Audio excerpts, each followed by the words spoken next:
بسم الله الرحمن الرحيم الحمد لله رب العالمين والصلوات الله وسلامه على نبينا الأمين وعلى آله وأصحابه أجمعين. أما بعد, inshallah ta'ala ikhwani, today we're going to take some of the ahkam of Ramadan, as this is going to be the very last dars from the normal durus that we gave before Ramadan, inshallah. This will be the last dars. The Sunday dars as well as the Tuesday dars will be suspended, and then there will be the durus for the Ramadan season. The month of Ramadan is a new program, so it's only befitting that we deal with making the dhikr and the tadhkir and the mudarisa of some of the ahkam and some of the questions that you may have about Ramadan. But before doing that, a brother stopped me concerning an issue that he had put forth a while ago, kind of connected with Ramadan in a roundabout way. And his question was that, how was the question?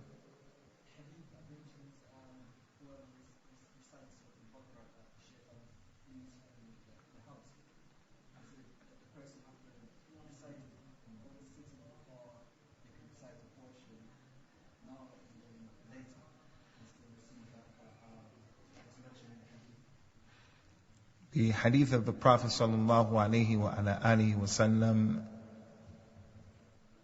لا يدخل الشيطان بيتا تقرأ فيه سورة البقرة. The shaitan does not enter into the house in which Surah Al-Baqarah is recited. The understanding of that hadith is that if Surah Al-Baqarah is recited, it doesn't necessarily have to be all of the surah, but if aspects of the surah were recited, then the shaitan will not have the ability to enter into that home. And what strengthens that point of view, that you don't have to necessarily recite all of the surah in order to get the fada'il of this particular hadith, is the fact that the Prophet sallallahu alaihi wa ala alihi wa sallam, in the famous hadith in Sahih Bukhari Muslim on the authority of Abu Hurairah radiallahu anhu, when the shaitan came to him and he was trying to steal from the Baytul Mal, and he taught Abu Hurairah the greatest ayat of the Quran, which was Ayatul Kursi, which is in Surah Al-Baqarah. The Prophet ﷺ used to read Surah Al-Baqarah, and he used to say, "Man qara'aha kafathu laylatuhu wa yawmuhu." Anyone who reads this particular ayat by itself, it will be enough for him. He also told us sallallahu alayhi wa ala alihi wa sallam about the last two ayats of Surah Al-Baqarah, آمن الرسول بما أنزل إليه من ربه, to the end of the surah. من قرأهما كفتاه. Anyone who reads these two last ayat, they will be enough for him. So if any aspects of Surah Al-Baqarah were recited in a person's home, it is enough to prevent the shaitan from coming into the home. But obviously, the more that's recited, the better. The more that's recited, the better. Analyze a'la wa a'lam. Concerning the issue of the ahkam of Ramadan, a few things we want to bring to your attention, ikhwani, and then we open up the door for your questions, inshallah. If there are any questions in the way of making preparations for Ramadan, that we want to remind you first of all of this golden opportunity of the blessed month of Ramadan that has a number of virtues, so many of them, as the Prophet told us sallallahu alayhi wa ala alihi wa sallam, as-salawatu khams wal jum'atu ila al-jum'a wa Ramadan ila Ramadan mukaffiratun lima baynahunna idha ijtunibat al-kaba'ir. When a person prays the 5 prayers every day, and when a person performs Salatul Jummah to the next Jummah, Ramadan to the next Ramadan, these are expiations of the sins of the person if he avoids the major sins. So the month of Ramadan is an opportunity for a person to wipe away the sagha'ir al-dhunub that he performed since the last Ramadan, and that shows the virtues, no doubt about it. In addition to that, the hadith of the Prophet sallallahu alaihi wasallam, "Kullu amr ibn Adam lahu al-hasanatu bi ashri amthaliha." إلى 700 ضعفا إلا الصوم. يقول الله تعالى إن الصوم لي وأنا أجزي به ترك شهوته وطعامه وشرابه لأجلي. He said that all of the deeds that Bani Adam does, those deeds are for him. Other people look at him doing them. Other people knows that he's doing them. And the good deeds will be rewarded in accordance to what the person does from 10 to 700. Everything will be rewarded like that except the Sawm. And Allah Azza wa Jalla said that the fasting is for me and I will reward the fasting. The person, he abandons his desires, he abandons his food and his drink for me.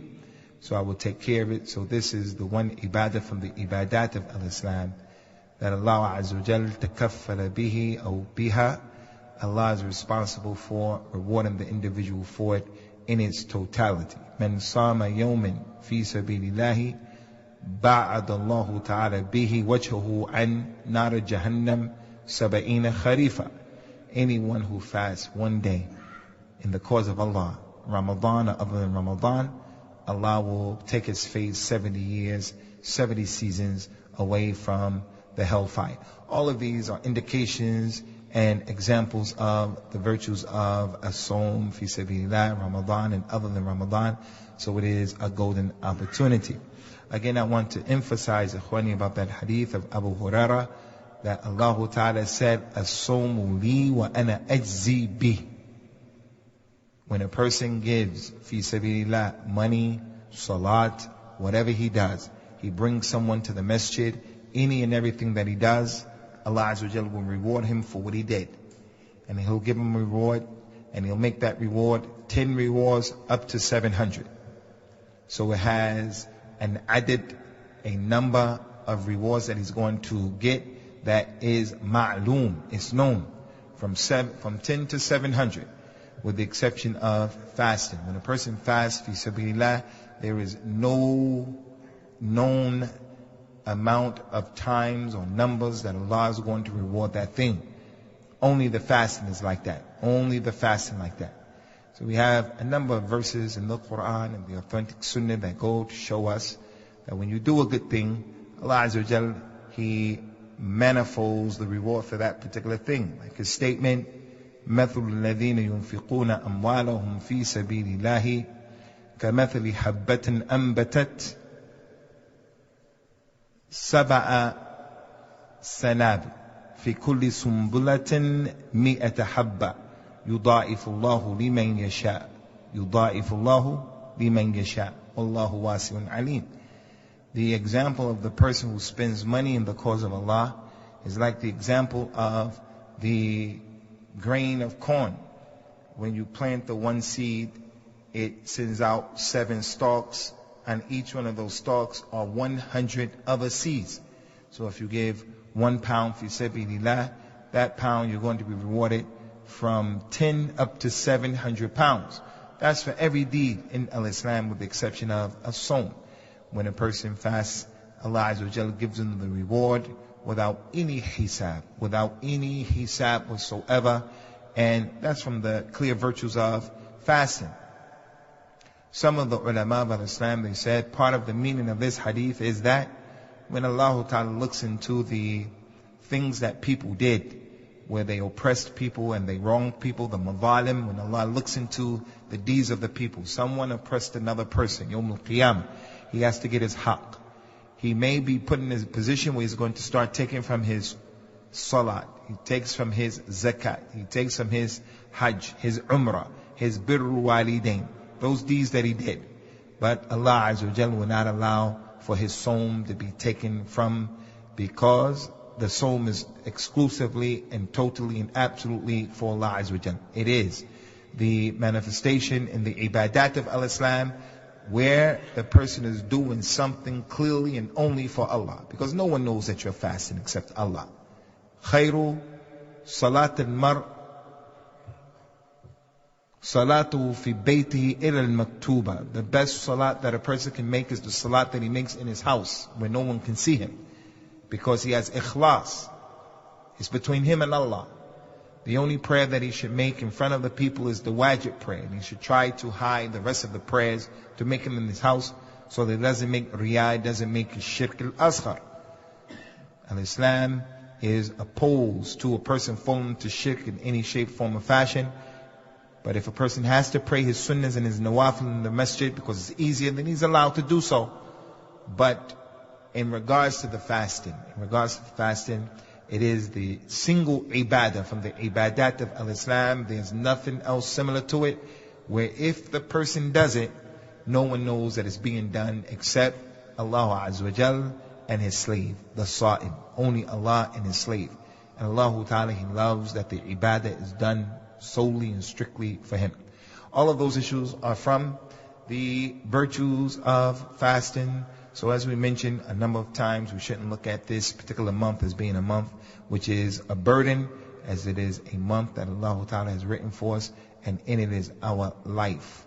يُرِيدُ اللَّهُ بِكُمُ الْيُسْرَ وَلَا يُرِيدُ بِكُمُ الْعُسْرَ. Allah wants for you ease.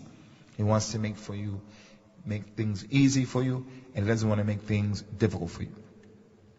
First thing we want to mention concerning the ahkam, and reminding you of the importance of this thing, and the people are mutakasirun, mutahawinun in some of these issues that we're going to mention, and that's why we specifically chose these things, is the importance, ya ibadallah, of making the tabyeet before you go to bed. Before you go to bed, that the people have to make a conscious effort of making the niyyah that he's going to fast tomorrow or for the duration of the month, because that's what the Prophet ordered us to do, sallallahu alaihi wasallam.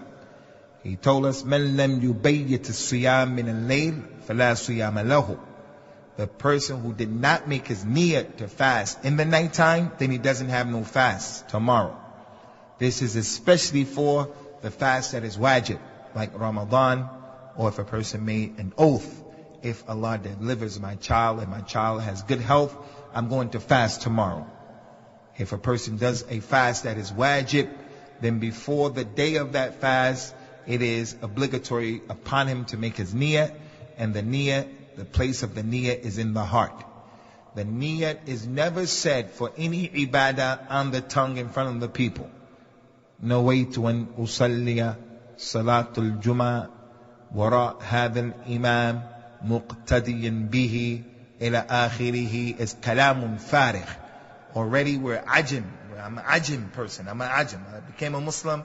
They used to give me a book I had to read how to memorize this dua of a niyyah.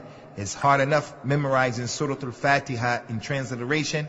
Now they're going to put on top of me all of these dua and make me have to read those dua before I make salat. All of that, no dalil upon it. When the Prophet would pray, sallallahu alaihi wasallam, no one stood there. He said, Allahu Akbar, and then the person is sitting there saying, نويت أن أصلي صلاة الظهر خلف هذا الإمام مقتديا به. That's كلام فارغ. كلام فارغ. Yes, he told us sallallahu alaihi wasallam, إنما الأعمال بالنيات. All of the deeds will be judged by your intention. And your intention is just as important as the action itself. It is half of your ibadah that you're going to do. But nonetheless, the niyat, the place of it is in the heart. Even if a person is going to perform umrah or al-hajj, from the ahkam of performing al-umrah and al-hajj is the person makes the talbiyah, labbaik lahumma al-hajj or labbaik lahumma umrah. That's not your niyat, it's the talbiyah. And there's a difference between the two. So the important thing is that we understand that you have to make your niyat the night before fasting. And the niyat can be made one of two ways. The person can do it every single day, every single night, or he can do it at the beginning of the month. This is the month of Ramadan, and he has in his mind the niyat that he's going to make, and so forth and so on. The reason why this is important is because he used to wake up sometimes, sallallahu alaihi wasallam, and it would be after Fajr time. He would go to one of the homes of his wives, and he would ask them, do you have any food? They would say, we don't have any food. He would say, then I'm fasting today. But that's the fast of the nawafil.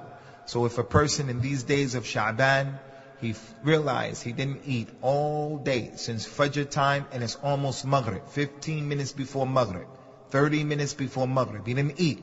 He says, I didn't even eat today. Okay, my need, I'm fasting today. He'll get the reward of fasting on that particular day, because the Sawm that is from the Sunnah or the Nawafil, you don't have to make a niyyah, as the Prophet shows, sallallahu alaihi wasallam. But the Sawm that is wajib, it requires the niyyah. And that also goes for the days that you're making up. So if you're making up the fast from last Ramadan, the person traveled, he was sick, you didn't fast, you have to make the tabyeet of the niyyah before the day, either every day or at the beginning of the month. Both of those ways, inshallah, is permissible, and know for surety. And then come to the second point, from what establishes a person niyyah is the fact that he's going to take the suhoor. He's going to take the suhoor. The fact that he gets up early in the morning is a proof and an indication that his niyyah is that he's going to fast. Similar to the wudu. Why does the man not have to stand behind the imam and say, I intend to pray Salat al-Dhuhr behind this imam as a follower? Why is that kalam farigh? It's kalam farigh because when he was in his house and he made wudu, that was part of his niyyah right there. He's not making wudu to cool himself down from the heat and the weather. He's making wudu to go to perform the salah. Similar to that is the suhoor. So that shows us one of the important aspects of the suhoor. So I remind you, brothers, of the importance of the suhoor. In addition to it helping to establish a person's niyyah, the importance of the suhoor is that the Prophet ordered it. He said, sallallahu alaihi wasallam, inna ma'shar al-anbiya umirna bi thalatha. All of the prophets were ordered to do three things. All of them, without any exception. And one of the things that they were ordered to do was, the first thing he mentioned, ta'khir as-suhoor, that you should delay the suhoor, that you should take the suhoor. It is a part of the etiquette of fasting and from the ahkam of fasting. So from that hadith and the ayat, كُتِبَ عَلَيْكُمُ الصِّيَامُ كَمَا كُتِبَ عَلَى الَّذِينَ مِنْ قَبْلِكُمْ لَعَلَّكُمْ تَتَّقُونَ. Fasting has been prescribed upon you as it was prescribed upon those who went before you. We get an understanding that all of the people, they fasted before us, all of them, and all of the prophets fasted before us, and we also fast. And there are also indications, ikhwani, that they fasted in the blessed month of Ramadan. From the virtues of Ramadan is the hadith of the Prophet sallallahu alaihi wa ala alihi wa sallam, unzilat suhufu Ibrahim أول ليلة من شهر رمضان وأنزلت التوراة لست مضت من رمضان وأنزل الإنجيل ل13 خلت من رمضان وأنزلت الزبور ل18 خلت من رمضان وأنزل القرآن ل24 خلت من رمضان. From the virtues of Ramadan is that all of these 5 books have been revealed. The parchments of Ibrahim, they were revealed to Ibrahim, the Khalil of Allah, the first night of Ramadan. And the Injil, the Torah was given to Musa after 6 days passed in Ramadan. And the Injil that Isa ibn Maryam was given to him after 13 days passed in Ramadan. And the Zabur of Dawood was given to him 18 days after Ramadan began. And the Quran was given to me, the Prophet ﷺ, after 24 days had passed in Ramadan, which is a dalil that the 25th is the day of Laylatul Qadr. That's one way of understanding the hadith. The 25th is Laylatul Qadr. And another way of understanding it is, it was revealed after the 24th, so it could have been the 25th, could have been the 27th, could have been the 29th. Allah is A'la and A'lam. So anyway, from the virtues of Ramadan, ikhwani, is that all of the prophets, they used to fast, and it appears that they used to fast in the month of Ramadan. And one of the reasons why we fast and they fasted in the month of Ramadan is because it is the month that the Quran was revealed. That's one of the reasons we fast in Ramadan. There are some months that are better than Ramadan, more sacred than Ramadan. Dhul Hijjah, Dhul Qi'dah, Rajab, Muharram. These are the 4 sacred months in Islam. They are sacred months. Ramadan is not a sacred month, but Allah Azza wa Jalla legislated the fasting for the Muslims in Ramadan. One of the reasons is because it's the month that all of those books were revealed. شهر رمضان الذي أنزل فيه القرآن هدى للناس وبينات من الهدى والفرقان فمن شهد منكم الشهر فليصمه. The month of Ramadan is the month in which the Quran was revealed as a guidance to mankind, and the bayinat, the thing that makes clear for the people and guidance. So anyone who is there, you're present in your home during Ramadan, then fast. This fa, فَمَنْ شَهِدَ, or مَنْ شَهِدَ الشَّهْرِ, وَمَنْ شَهِدَ مِنْكُمُ الشَّهْرِ فَلْيَصُمْهُ. This fa is the fa as-sababiyah. Because you were here and it is Ramadan, then it should be a day that you fast. So the suhoor is from the etiquette. It shouldn't be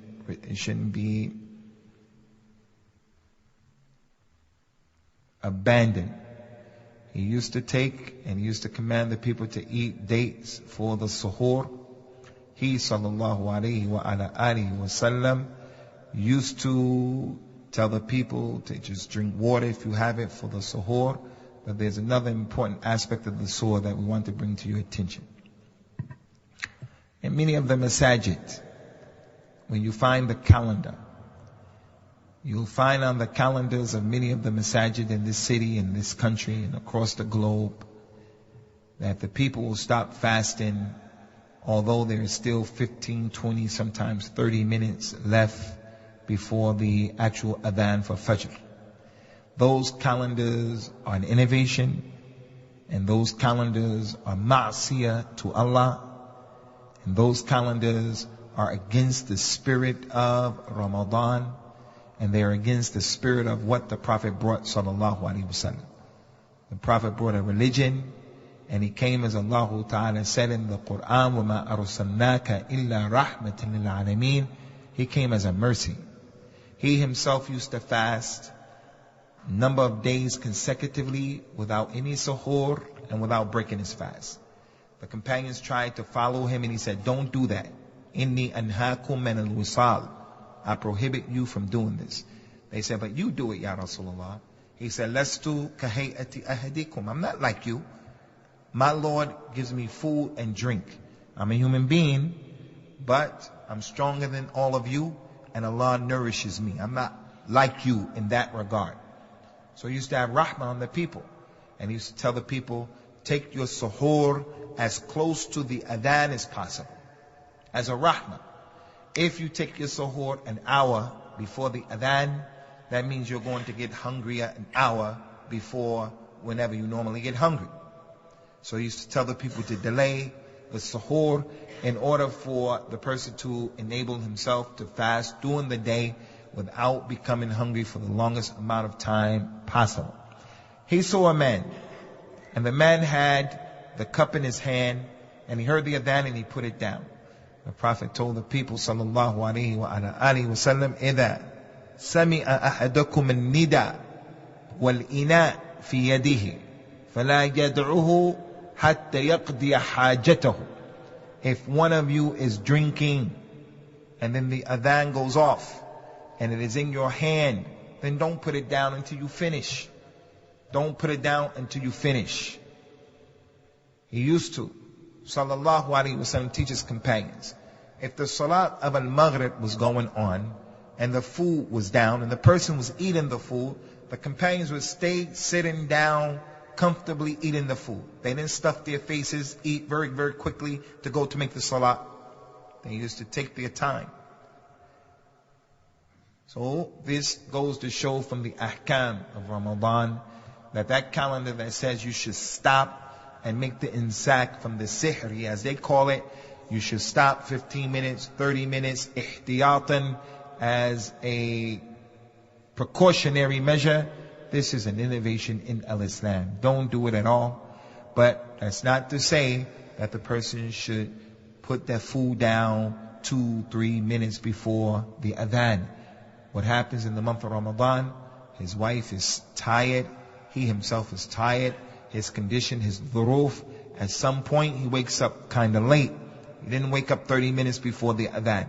He woke up 10 minutes before the adhan. She woke up 7 minutes before the adhan. So she starts cooking the egg very quickly, or the dates or whatever. And as a result of that one off, it happens. Sometimes they come and they go to sit down. Take your time and you can eat. Take your time. But don't prepare a big, massive meal and then eat the meal and say that the Prophet said, don't put the cup down. No, because now you'll be making a tahayul. A tahayul is what the Yahud did. The Yahud, they throw the nets out on Friday, and the nets catch the fish all day Saturday. The Yahud come, they reel in the nets with all the fish. They say, we weren't fishing. We weren't fishing. And they play games like that. So if the person every day he comes and he says, you remember the hadith of the Prophet ﷺ, if the adhan goes off and you hear it, don't stop eating. So you make the food 2-3 minutes before the adhan and you eat using that hadith. This is something where a person is playing around with his deen. The other thing that we want to mention to you, brothers, inshallah ta'ala, is some of the things that are not permissible from the mahdhurat that we have to be careful about concerning the Sawm of Ramadan. And there are a few things, not very many, but a few. One of them is that we should understand that the real fasting in Islam is not the fasting where we just are not eating and we're not drinking. Those people who they don't eat and they don't drink that which is halal. They refrain from eating and drinking that which is halal. And then they partake in eating and drinking. Eating was haram, like the flesh of people, making ghiba, qila, waqal, al-laghu, al-rafth, and they doing all kinds of things with the lisan. Those people didn't understand the reality of the fast. The Nabi Abu Qasim and Mustafa al-Amin sallallahu alayhi wasallam, he told the people, laysa as-siyam an al-akli wa-shurb wa innama as-siyam an al-lagwi wa-rafth. Fasting is not for you to just abandon your food and the drink, but fasting is also for you to abandon vain speech and lewd speech and behavior. So if you want a successful Ramadan, then you have to make jihad in this month. If you want a successful Ramadan, you have to make jihad this month, and you have to kill. You have to literally kill the TV. You have to kill the internet. Unless you're going to use the internet to listen to the book of Allah, to listen to those places where you can hear the dua of the Prophet ﷺ. But the way people waste time with reading issues and communicating on social networks and wasting time and so forth and so on, this will kill your Ramadan. Your Ramadan will be a cultural Ramadan. The Sawm al-Taqlidi. The Prophet told the people sallallahu alayhi wa sallam, Rubba sa'im laysa lahu min aw hadduhu min sawmihi al-ju' wal-atash. It may be that a person fasts, and the only thing that he gets out of his Sawm is he made himself hungry and he made himself thirsty. But when it comes to the real reason why Sawm was legislated, he's ba'id jiddan from that reality. Like the statement of the Prophet sallallahu alayhi wa ala alihi wa sallam, man lam yada' qawla az-zur wal 'amala bihi falaysa lillahi hajjatun fi an yada'a at-ta'ama wa sharabahu. The person who does not abandon making false speech, false accusations, az-zur, qawl az-zur, lying and so forth and so on, Allah doesn't have any need for that individual to leave alone his food and his drink. So we have to get our heads around the spirit of Ramadan. The TV, mushkila. The internet, mushkila. Being around ashab, people who give you a lot of kalam farid, mushkila. Those people who give you qila wa qal, he said that, she said this, he did that, Wayne Rooney, he went over there, Manchester United, they did that and that.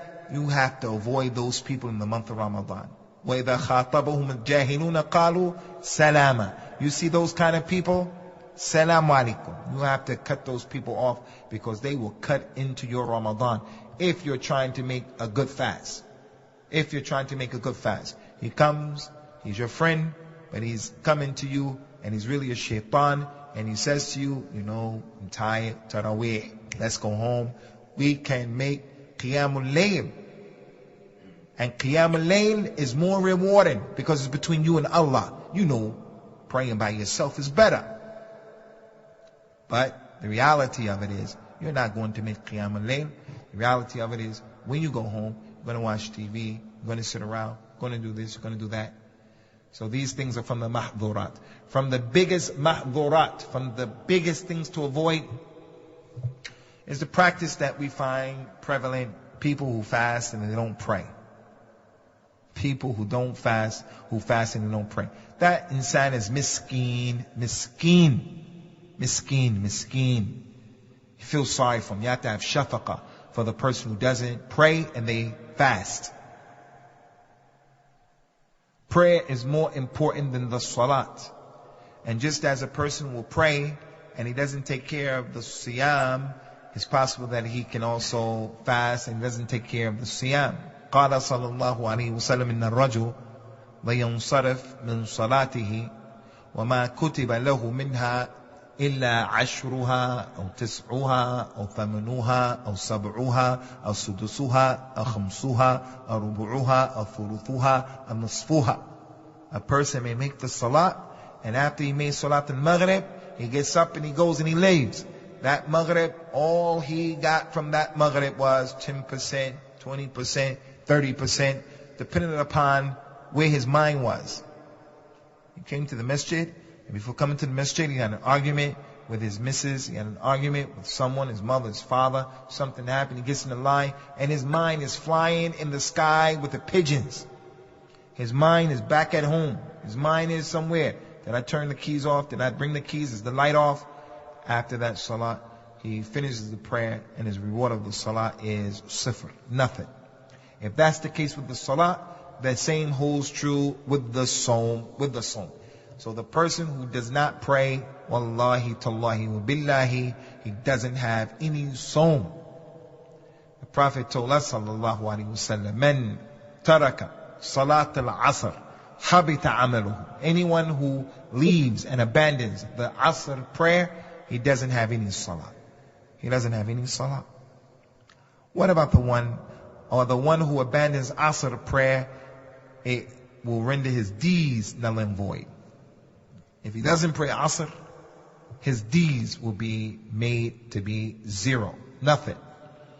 What if the person abandoned dhuhr, and he abandoned fajr before that, he abandoned isha before that, al-maghrib before that, and that's just the way he is. He doesn't come to Jummah, he fasts the whole month of Ramadan, and the only prayer he makes in Ramadan is the salat of al-Eid, or the fajr, or the maghrib, or the maghrib prayer because there's food in the masjid, or the people are going to eat in his family.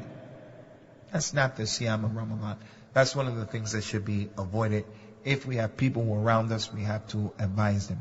From the mahdhurat, from what should be avoided, is forcing yourself to vomit. If you force yourself to vomit in the month of Ramadan while you're fasting, forced vomit breaks your fast. As for the vomit that comes involuntarily, then you vomit, continue to fast, no problem. And that's due to the authentic hadith, من ذرعه القيء فلا قضاء عليه ومن استقاء فليقضي. The person who is overcome with vomit and he vomits, then he doesn't have to make that day up. But the person who compels himself and he forces himself to vomit, then this individual, he has to make the day up. What is not from the things that are mahdhurat, but many people think that they are, but they're not, is that in the month of Ramadan, it is permissible for a person to brush his teeth. It is permissible for a person to swallow spit, even if it is that snots, the mucus spit. If he swallows it, it doesn't break his fast, although it's better for him to spit that out, but it doesn't break his fast. The Prophet told us, sallallahu alaihi wasallam, that if he wasn't afraid that it would be difficult upon us, he would have ordered the people to use the miswak for every prayer, and he didn't say every prayer except the prayers of Ramadan. That would have been every prayer including Ramadan. The only reason why he told us, or he didn't tell us to use the miswak for every prayer, is because it would have been difficult. Right now in this masjid, If I ask you people, how many of you people have a miswak? Who has a miswak here? Because it's hard to keep up with those miswaks, no matter how much you try. In the month of Ramadan, I challenge you, inshallah, do this sunnah of keeping up the miswak. After 2 days, you'll lose the miswak. After 3 days, you're going to lose the miswak. Even the person who's really trying to hold on to this. So he told the people, sallallahu alaihi wasallam, that he was afraid that we wouldn't be able to do it. If he told you to do it, it's wajib, you have to do it. Most people are not going to be able to do it because we can't keep up with that stick. We can't keep up with it, although it has a lot of benefits. So the shahid from that kalam is he commanded us, encouraged us to use the miswak for those who have the ability, and you can use the miswak in Ramadan and outside of Ramadan. So the miswak has a taste to it, it has residue to the wood, and it doesn't break your fast. And if it did happen when you use the miswak and it went down your throat, it doesn't break your fast. No one is using the miswak to eat wood. No one. It doesn't break your fast. Smelling bukhur, smoke, perfume, doesn't break your fast. Doesn't break your fast. It's permissible for the lady to taste the food. Anyone who's cooking, you can taste the food. But again, don't swallow it. Taste it, spit it out, don't swallow it. This is all permissible in the deen. You can use toothpaste, but it's better not to use toothpaste because the smell of the fasting person's breath is more beloved to Allah Ta'ala than the misk. From what is not from the mahdhurat, and people think it is if a person wakes up and he has janaba. He wakes up after having relationships the previous night with his wife. He wakes up or she wakes up after having relationships with the husband. The person had a nocturnal dream. They had an ihtilam and they woke up junub. That doesn't mean that you can't fast. We gave a class here a few weeks ago about how the companions used to take a position that was wrong. And if someone brought them the truth, then the companions would reject their position and then support the truth. And we told you about that companion Abu Huraira radiyallahu anhu. I believe it was Abu Huraira who was telling the people, if you wake up junub, then you can't fast. And then two of the tabi'een went to Aisha and they went to Salama and they said, Abu Huraira is saying this and saying that. That if a person wakes up and he's junub, he has janab, he can't fast. Aisha radiallahu anha said, Wallahi, he made a mistake. The Prophet sallallahu alaihi wasallam would wake up junub and he would fast. Salama said the same thing. When they came and they told Abu Huraira that, Abu Huraira said, I never heard the Prophet say what I was saying. I just heard Fadl ibn Abbas said that, so I'm just telling the people. I didn't say the Prophet said that. Fadl ibn Abbas told me and I was just telling the students that. But now that you people are telling me Aisha and Salama said that the Prophet woke up junub, then the truth is with them. So the Messenger of Allah will wake up with janaba and he will continue to fast. So some people believe if they wake up with janaba, they can't fast. And this is not the case. Before I forget, I have to mention this, ikhwani, although it's not in the order, but it came to my mind, I'm afraid I may forget it. If a person makes a mistake in Ramadan and he does something to break his fast, should he not fast for the remainder of the day, although he destroyed that fast and he's in trouble? He has to fix it up now. But that day has been destroyed. Should he continue to fast or should he just say, no, I'm not fasting because it's broken anyway? The ulama of Islam, they said because of the hurma of the day, because of the hurma of the day, it's a sacred day, then the person should not eat. Although he broke the rules, and that day is against him, he still shouldn't eat, especially in public. Because this is a sign the person has no deen. So waking up with janaba, ikhwani, does not break your fast. You just make the ghusl, and then after making the ghusl, you go ahead and you complete your fast. In addition to that, the issue of gargling one's mouth, the madmada. When the Prophet commanded people to make the correct dua, the correct wudu, part of what he said was sallallahu alayhi wa sallam wa baligh fil wudu aw wa baligh fi istinshaq illa an takun sa'ima. When you make wudu, make a good wudu. And when you do your nose, the istinshaq, put a lot of water. Normally when you make wudu, put a lot of water or get enough water and make sure you get it up your nose, get it in there and blow it out. Except if you're fasting, he said. Except if you're fasting. So when you're fasting and you put the water in your nose, you shouldn't bring it up a lot like you normally do. Maybe just get it in the tip of the nose and blow it out. But if the water accidentally went down the khayshum of a person, it doesn't break his fast. Again, because no one in his right mind is going to try to get nourished by drinking water through his nose. No one's going to do that. Although the kuffar, who go to parties and hang out and they drink and they go to clubs, they drink vodka through their noses. That's what they do now. The princes of this country, that's what they do.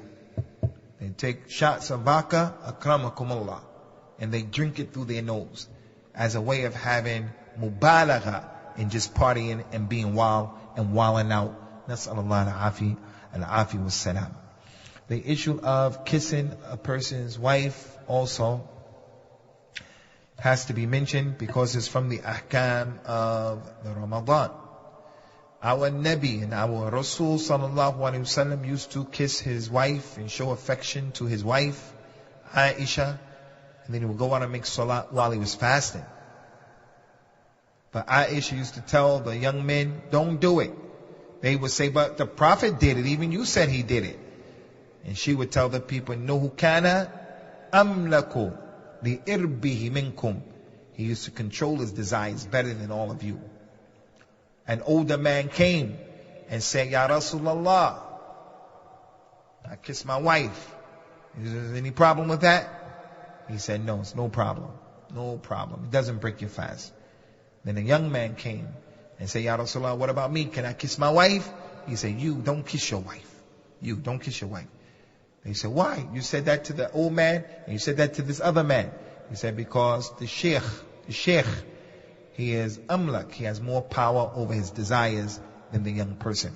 And for this reason, ikhwani, the scholars of Islam used to dislike for people to get married in the month of Ramadan. Don't get married in the month of Ramadan. If you get married in the month of Ramadan, there can be problems. There can be problems. And the person who comes close to the hima, yushiku and yaqa'afi. The king, he has an area. That's the grass of the king. Don't let your animals go close to the grass. You gotta hold your animals far, far back. The Prophet says, sallallahu alayhi wa ala alihi wa sallam, the one who allows his animal to graze close to the grass of the king, sooner or later the animal is going to walk in that area. So in the month of Ramadan, stay far, far away from this area altogether. Just don't get married in this month. Set the wedding for another month, because if the person were to get married in the month of Ramadan, there can be potential problems. In addition to what has proceeded from the ahkam of the Ramadan al-Mubarak is the issue of the iftar, the futur, and breaking the fast. We told you that he said all the prophets were commanded to do three things. One of them was to delay the suhoor in the morning. The second one was to be quick in breaking the fast, having the iftar, quick. So once the adhan goes off, you start eating. Don't make dua, don't make salat, don't do anything. As soon as the adhan goes off, you eat, and that's it. And then after that, you make salat, you make dua. Some of the people, they know that the dua of the sa'im is accepted, so the mu'adhin is making the adhan, and the individual is making dua. This is against the sunnah. And this is not what Allah wants from you at this particular time. The best ibadah at this particular time is to break your fast. And the best thing to break your fast with are the dates. The barakah of the tamr, or the timr as Somalis say. So you break your fast with dates. If you don't have dates, then with water. You don't have water, then you can break your fast with anything.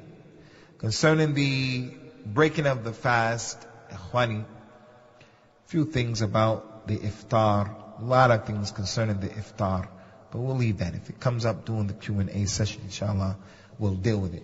But the ahkam of the iftar are important, like learning the dua right now. Learning the dua right now. He said specific things, so take the time out right now to say it. If you know it in Arabic, alhamdulillah, fabihi wa ni'mah. If you don't know it in Arabic, then you can say the thirst has gone away and our veins have become moist and the reward has been established by the permission of Allah. ذهب الظمأ وابتلت الأروق وثبت الأجر إن شاء الله. How is a Muslim all this time and he didn't memorize the dua of fasting yet? Take advantage of these last few days. 3 lines, 3 simple lines he can learn. He starts Salatul Fajr, learn the first line. ذهب الظمأ. Then at Dhuhr time, وابتلت الأروق. And then at Maghrib time, وثبت الأجر Insha'Allah. And then after Isha, he just goes over, and he puts them all together and he has it before Ramadan. As for those other du'as, Allahumma laka sumt wa ala rizqika aftart, then this is not authentic. It's better to avoid it and just stick with the sunnah of the Prophet sallallahu alayhi wa ala alihi wa sallam. Last thing we want to mention, ikhwani, is as the ayah said, we mentioned, يُرِيدُ اللَّهُ بِكُمُ الْيُسْرَ وَلَا يُرِيدُ بِكُمُ الْعُسْرَ. Allah wants to make things easy for you. He doesn't want to make things difficult for you. In the month of Ramadan, if you're traveling, you don't have to fast if you don't want to fast. لَيْسَ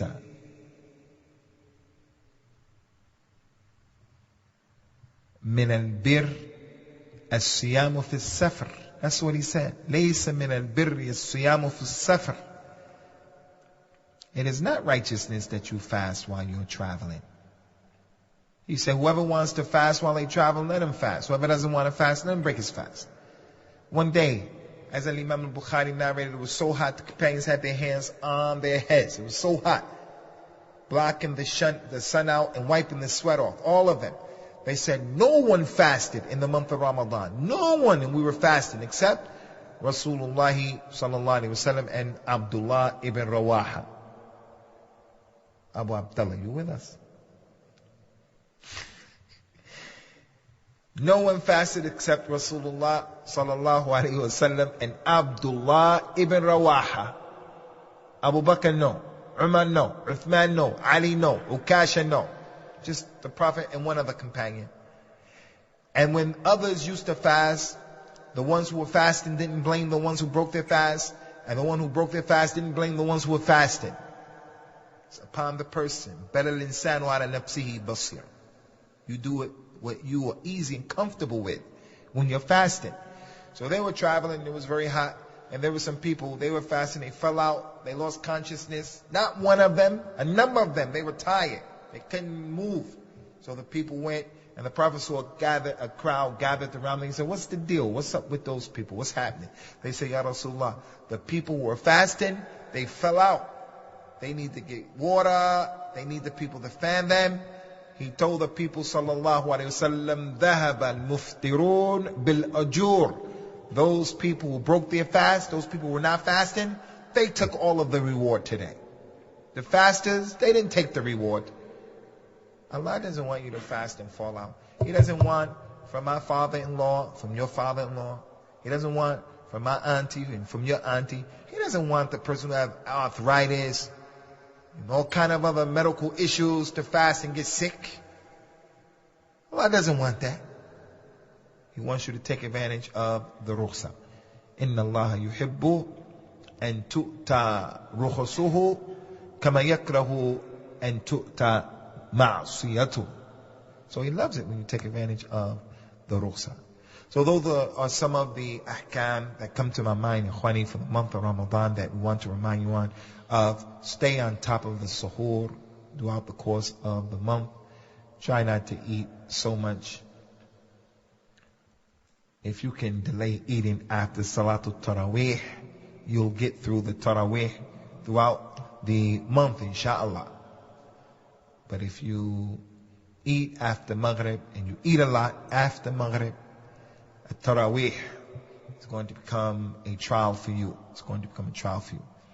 So, if you brothers have any questions, inshallah, concerning Ramadan and the ahkam of Ramadan, you can put your questions forward now, inshallah. هل عندكم شيء؟ أخي عمر.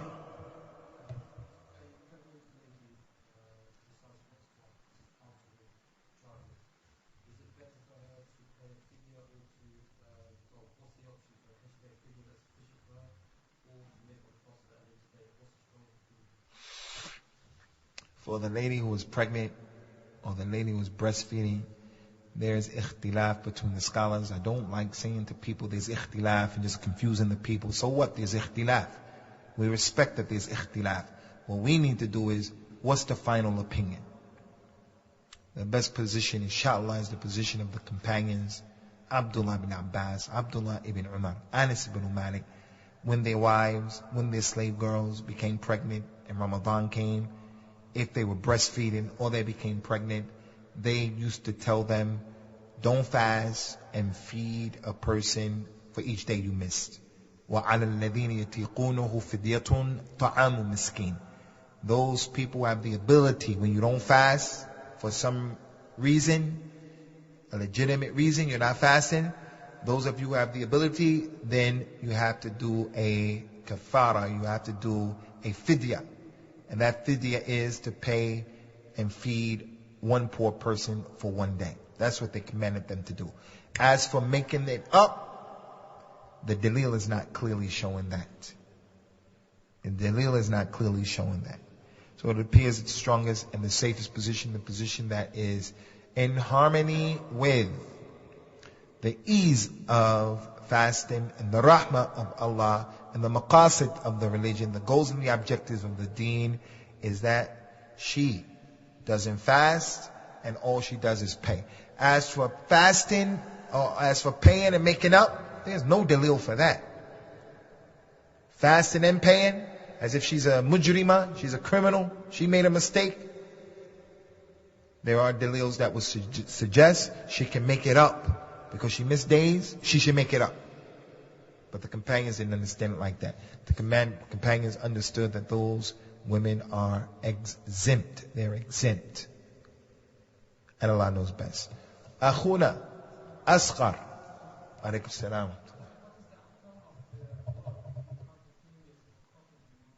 Cupping, blood. Ikhwani, cupping at the beginning, the Prophet sallallahu alayhi wa sallam, he said, "Man ihtajama wa huwa sa'im falyaqdi." The person who takes blood out and he's fasting, then let him make it up for Ramadan. That was abrogated. Nasakh. It became mansukh. Abrogated. So we know that an abrogation is part of our religion. Some people from the people of Al-Ahwa, from the Mu'tazila and the Rafida, they don't even believe that anything can be abrogated. They said, how can something be abrogated? That's playing with the religion. Allah legislates something and then they abrogate it. Allah does what He wants to do. What are you talking about? And that's one of the issues that was abrogated. وَمَا نَنْسَخْ مِنْ آيَةٍ أَوْ نُنْسِيهَا نَأْتِ بِخَيْرٍ مِنْهَا أَلَمْ تَعْلَمْ أَنَّ اللَّهَ عَلَى كُلِّ شَيْءٍ قَدِيرٌ. We don't cause an ayah to be abrogated or to be forgotten except that we bring an ayah that is better within it or similar. Don't you know that Allah is able to do whatever He wants to do?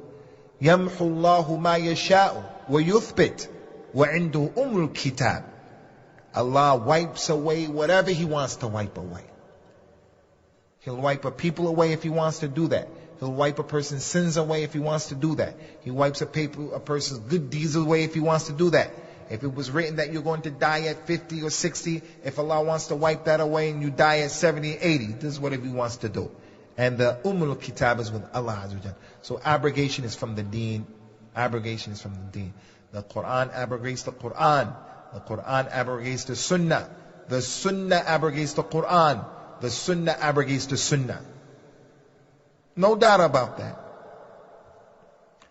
So the sunnah abrogated the sunnah in this event, in that at the beginning, he used to say, if you make hijama, then you have to make up the fast. But then later on, he himself made hijama while he was fasting, and he didn't make it up, sallallahu alayhi wa ala alihi wa sallam. He said at the beginning, the person who makes hijama, he has to make it up. And then he himself, sallallahu alayhi wa sallam, took that ruling off, and Allah knows best. From that ruling, ikhwani, also, if a person goes to the hospital, and in the ma'mal, the fahs, in the laboratory, you guys say laboratory, in the laboratory, if they take from you blood to see if you have malaria or something, whatever, and they take blood, you donate blood, that does not invalidate a person's fast. So the hijama doesn't stop the fast, and Allah knows best. Any more questions, Akhwani? Akhi Jingir. Alaikum salam.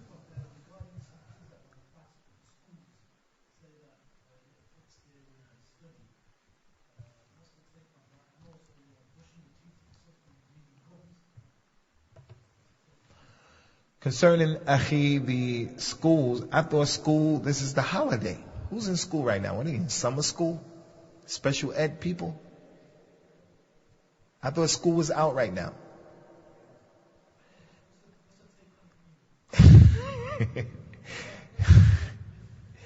If the child is in school, he should try to fast. If he can handle it, let him handle it. If he can't handle it, and he's not at the age where fasting is an obligation upon him, then he doesn't have to fast. But if he's a teenager, 18, 19, he's in university, whatever, he has to complete his fast. He's in summer school, he should complete his fast if the fasting is wajib upon him. As for a person who suffers from bleeding gums, then you should not agitate the problem and cause it to exasperate. You shouldn't do that. But if blood is in your mouth and you swallow it, it doesn't break your fast. Because the rule of fasting, ikhwani, when something goes in order for it to break your fast, is that it is something that nourishes you. It's something that you're taking for nourishment. Like the smoking patch. It doesn't break your fast. Although that thing, whatever it released, those chemicals that are released, they go inside your body. But you're not using that to get nourished. So it doesn't break your fast.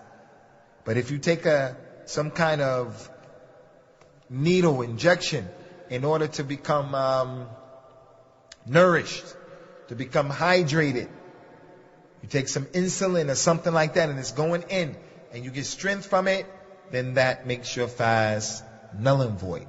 Renders your fast null and void. Allahu A'lam. Any more questions, Akhwani? Fadl Samba. Samba from Gambia. Gambia.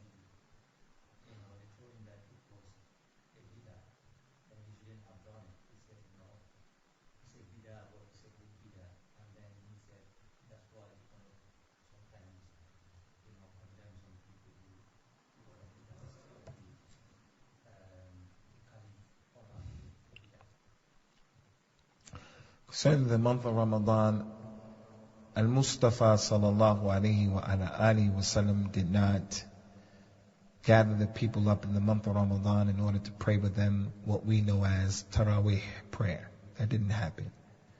But he did pray in the Jama'at with the people during the nighttime, which allows us to pray the Salat of the nighttime in congregation. And the general rule that we always tell people is whatever you do in the wajib prayer, is the same thing that you do in the sunnah prayer, unless a dalil comes to make a distinction. So in regards to this particular prayer, we pray the salat that's wajib in jama'at, and we can pray the salat that's the sunnah in jama'at, because we have dalil for that. We have dalil for that it can be done in certain ways. And one of those prayers of the nawafil that can be done is the Taraweeh prayer. In addition to that, the fact that Umar did it, radiyallahu anhu, he didn't do it because it was a new ruling altogether. He did it because it had never been done where the people had been gathered up like that particular way, and he prevented them from being divided in the masjid. 3 praying over here, 7 over there, 2 over there, 1 over there. He put them all together and made 2 separate jama'ats with them, and he said this is a good innovation. When the companions saw what happened, they remained silent. The fact that they remained silent to what Umar did is ijma'. So it in itself is a dalil. Plus the Prophet told us, alaykum bis sunnati wa sunnati al-khulafa ar-rashidin al-mahdiyin min ba'di. Take my sunnah and sunnah of the khulafa ar-rashidin after me. The lady came and said, Ya Rasulullah, what happens if I don't find you, if you're dead? I have issues to ask someone in my deen. What should I do? He told her, sallallahu alayhi wa sallam, iqtadi billadhini min ba'di. Then you should follow the 2 people who come after me, Abu Bakr and Umar. So the fact that the companions all agreed to it shows that it is a dalil in the deen. It is a dalil in the deen. And that's why we stressed and we emphasized, ikhwani, about the issue of the nasakh, the abrogated issue. The Quran abrogates the Quran abrogates the Sunnah abrogates the Quran, the Sunnah abrogates the Sunnah. But the ijma' of the companions or the ulama can't abrogate anything. Qiyas can't abrogate anything. Istihsan can't abrogate anything. These things can only be abrogated by the 2 sources that are divinely revealed by Allah subhanahu wa ta'ala. So innovations are innovations, and there are no good innovations in the deen. What Umar meant by good innovation is that the Prophet himself, sallallahu alaihi wasallam, did not do this particular thing this way. But there was a precedence in that he prayed with the people one night, then he prayed with them the second night, and then the third night they all gathered. A lot of people, they didn't come. The morning after, he said, I was afraid it would become wajib upon you, and then you wouldn't be able to do it. So it showed that they prayed the night prayer in Jama'at. So you can do it in Ramadan, no problem. And Allah knows best. Any more questions, akhwani fillahi?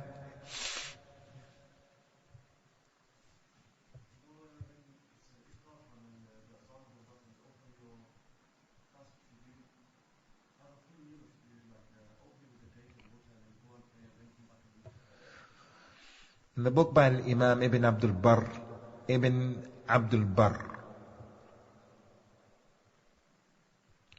he wrote a book called Kitab al-Tamheed, which is the explanation of the Muwatta of Imam Malik. He brought some of the statements of the Tabi'een and the people of the past, who they would eat a full meal and then they would pray as long as the salat time was still in. But what is the general rule and practice of the Muslims across the globe is to break your fast with something khafif, light, and then eat the proper meal. But if a person wanted to eat the full meal, it's permissible. No one can say to him that it's haram. As Allah Ta'ala mentioned in the Quran, ثُمَّ أَتِمُّ الصِّيَامِ إِلَى اللَّيْلِ. Complete the fast until the nighttime comes. Once Maghrib comes, you're allowed to eat. You can eat a date and water, which is the sunnah to eat a date, or you can eat the full meal. And then after full meal, as long as the salat time is in, you get up and you pray. Get up and you pray. No one can come and say that's haram. That's haram. And that happened to me one time with some people in America. That people used to eat the full meal. They were African Americans. They didn't have a lot of knowledge about the religion. They were new to Islam. They were just barely out of the nation of Islam. And they used to eat the full meal. And because one of our brothers didn't have any knowledge, he was telling them it's haram, you don't have any fast, you people are astray, and so forth and so on. No, you're going overboard. Some people used to do that. So it is permissible. Akhi Umar.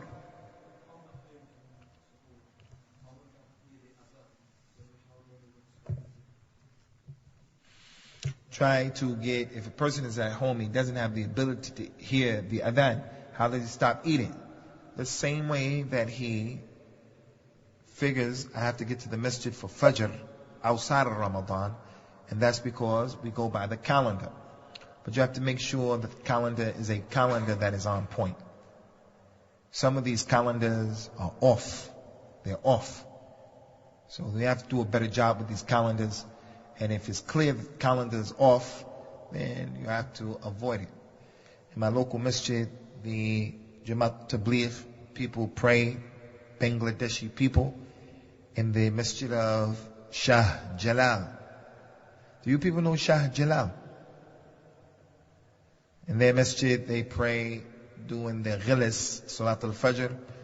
And this 5:25. And they say that the Fajr comes in at 5:45. No man, it's Fajr time at that time. It's clearly Fajr time at that time. And you don't have to go on top of a building to see that. It's Fajr time. So you wouldn't practice and you wouldn't follow their calendar for Maghrib or for Fajr if that sun is up or it has set already. You won't follow what they're doing. And Allah knows best. I think Green Lane's calendar is on point for the most part, but we shouldn't take it for granted. In the month of Ramadan, we should make sure we look at it, and if there is a problem, we should bring it to the attention of the people. Say, hey, we think that there's a problem here. Any more questions, Ikhwani Fillahi? Okay then. We hope to see you guys the first day of Ramadan. I think it's going to start Tuesday and Wednesday. Or is it Wednesday or Thursday? Inshallah, we'll see you, and you can look at our internet email to see the